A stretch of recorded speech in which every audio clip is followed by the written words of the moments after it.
Bonjour les amis, c'est Oli le Belge. Une fois de plus, vous retrouvez ma grosse voix. Et avec ma nouvelle combi, au fait, on n'en a pas assez parlé, elle est belle hein, ma combi. Bon, c'est juste ma gueule qui n'a pas changé, ça malheureusement ils font pas. Alors aujourd'hui on se retrouve avec un scooter. Oui, vous allez me dire, cette année j'ai décidé de me fâcher avec tout le milieu moto, puisque j'ai fait de l'électrique, de la fausse anglaise, et maintenant je fais du scooter.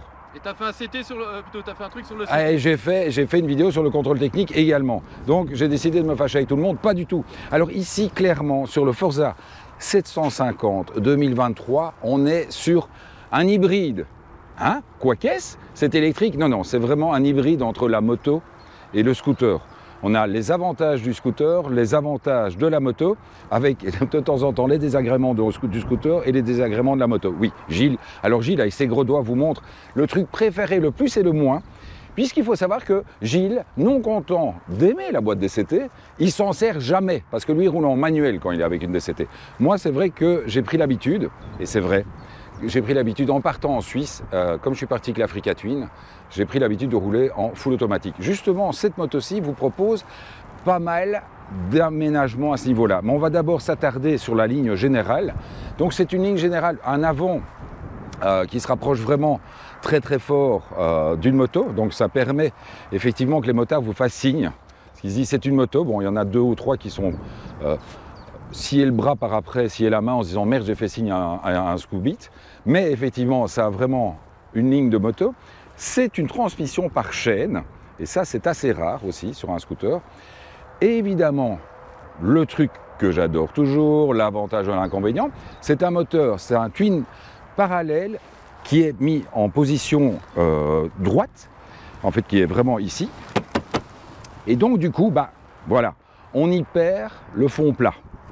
Et c'est vrai qu'on y perd un petit peu au niveau de la facilité pour monter dessus, parce qu'il faut vraiment monter dessus comme sur une moto. C'est-à-dire que vraiment, vous allez le voir, hop, moi je préfère toujours partir en latéral, voilà. Vous montez dessus et c'est vrai que même un mec d'un mètre 82 comme moi, j'ai pas l'air ridicule. C'est vraiment un truc qui a un très très chouette look. Alors ça vous permet de rouler de manière naturelle comme ceci. De temps en temps, vous pouvez rouler comme ça. N'oubliez jamais comme ça. J'en ai fait l'expérience, parce qu'effectivement, il a fait très beau pendant cette semaine d'essai. L'eau, elle remonte dans votre pantalon. Parce que, évidemment, la flotte, elle passe juste là. Et donc, l'eau remonte dans le pantalon. Mais pour le reste, alors, il y a une chose. Sarah, qui est toujours là pour nous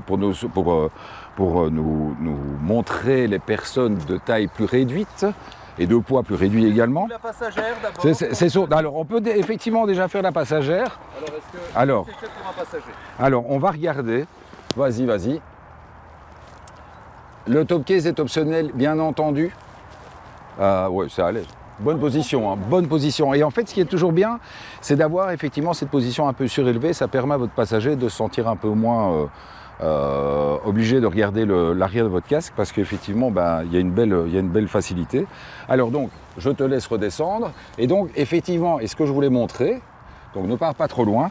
Donc, il semble assez haut, donc enfin pour moi ça va, c'est encore raisonnable. En fait il y a la possibilité ici, effectivement c'est plus fin, donc vous allez être plus rapidement en contact avec le sol. Et on va mettre Sarah qui donc mesure 1m87, presque 1m87, et vous voyez que malgré cela, donc tu mesures combien? 1m64 et demi. Donc 1m64 et demi, elle est quand même, bon, elle est effectivement sur la pointe des pieds, mais il n'y a pas de panique quant à la moto. Bon, effectivement, Sarah a l'habitude de rouler avec tous les motos, mais bon. Alors, autre chose, la tenue de route est assez hallucinante. Donc je vous dis, intérêt d'avoir ce châssis central, c'est une tenue de route hallucinante. La monte pneumatique est assez spectaculaire et ça permet vraiment de prendre beaucoup d'angles. Une chose, oh, très joli ça, une chose aussi assez importante, et c'est vrai que par exemple on ne l'avait pas retrouvé ça sur la Zéro, c'est que vous avez un frein de parking. Ce qui est très important lorsque c'est une boîte DCT, puisque je vous rappelle que quand c'est une boîte DCT, le scooter il avance toujours. Donc boîte DCT, la vraie de vraie, on va allumer ce superbe tableau de bord avec full option, c'est-à-dire que vous avez le mode standard, le mode Rain, le mode User, vous allez pouvoir vraiment le paramétrer vous-même, et le mode Sport. Alors il faut savoir que le mode Sport, je l'ai un petit peu utilisé, c'est vraiment lorsque vous avez envie de péter un plomb, parce que à la limite, elle ne monte jamais en 6e, elle va tout le temps aller... tout le temps vous garder dans les hauts régimes. Alors comme le fait Gilles, donc en fait quand vous rentrez dans le mode User, vous pouvez donc gérer la puissance, le frein moteur, le contrôle de traction et le contrôle de couple. C'était ça, hein. Ouais, c'est le contrôle de traction, contrôle de couple. Alors très bonne suspension Showa si je me trompe, excellente fourche Showa qui tient super bien la route, vraiment. On n'est pas du tout sur le concept saucisson que l'on peut retrouver sur certains scooters. On est vraiment sur un concept, ça tient extrêmement bien la route. Et je vous dis vraiment, au niveau de la prise d'angle, c'est incroyable. Alors, voilà, Gilles vous fait une petite démo pendant ce temps-là. Il vous montre les 4 différents tableaux de bord que vous pouvez retrouver.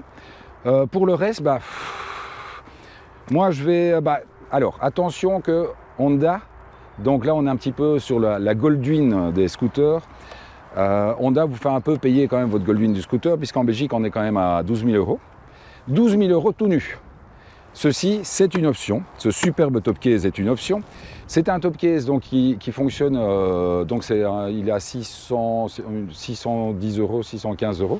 Et donc, vous avez effectivement donc, le système d'ouverture, comme donc c'est le... C'est un bouton d'ouverture. Donc il y a des top cases moins chers. Ici, celui-ci, en fait, il est sur le keyless. Donc en fait, quand vous partez, tout se verrouille. Et donc, par contre, il n'y a pas moyen de mettre un casque dedans. Ça, c'est un peu ballot. Mais bon, vous avez toujours la possibilité de mettre le casque sous la selle.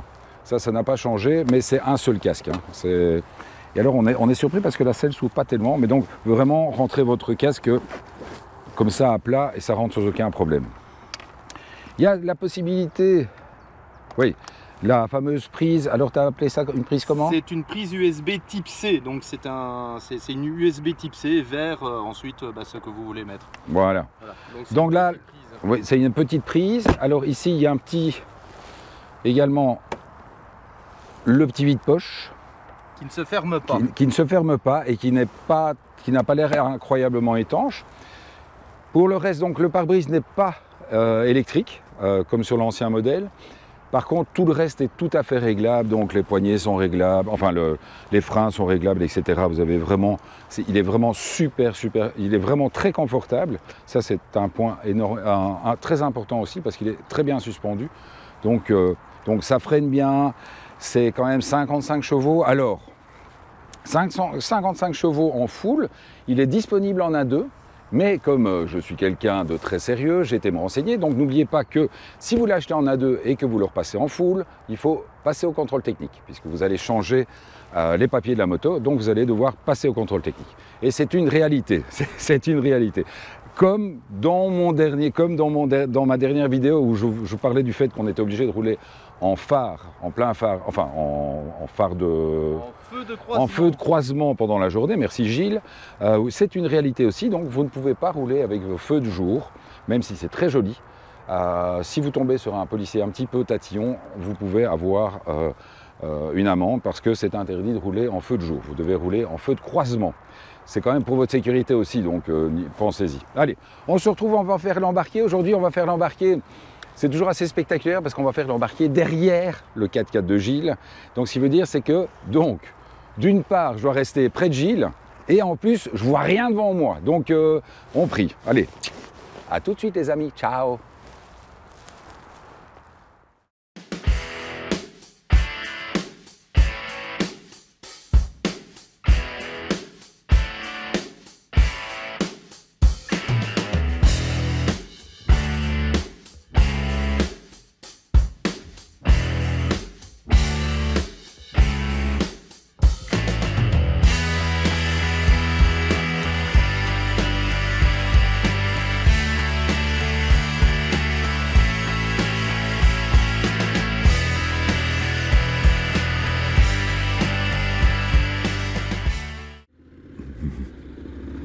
Voilà, nos amis, on se retrouve pour l'embarquer comme d'habitude.